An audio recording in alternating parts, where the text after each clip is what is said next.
আপনি দেখছেন আপনি পেপসি বা কোকা কোলা বা সফট ড্রিঙ্কস এদের যেগুলো আছে সেগুলো আপনি ডক করে গিলছেন, আমি দেখছি সেগুলা লাল কালারের ওই পেপসি না, এগুলো হলো ফিলিস্তিনের মানুষের রক্ত। আল্লাহ তাআলা আপনাকে জিজ্ঞাসা করবেন না তুমি সেখানে সামরিক শক্তি কেন পাঠাও না, কারণ সামরিক শক্তি আপনার হাতে নাই। আল্লাহ জিজ্ঞাসা করবেন তোমার বাসায়, তোমার টয়লেটে, তোমার বেডরুমে, তোমার প্রত্যেকটা জায়গা তাদের পণ্যগুলো শোভা পেয়েছে, এই পণ্য বেচা টাকা দিয়ে তারা বোমা হামলা করে মানুষ মেরেছে। তুমি জেনে হোক আর না জেনে হোক, তুমি বুঝে হোক আর না বুঝে হোক, তুমি কিন্তু সেই বোমা হামলার সাথে জড়িত। প্রতিদিন তুমি চাঁদা দিচ্ছ ফিলিস্তিনের মানুষকে হত্যা করবার জন্য।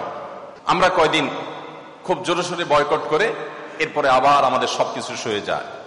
এক ভাই খুব চমৎকার বলেছেন, আমরা মানিয়ে নিয়েছি শোক, আবার উদরে ঢালছি কোক।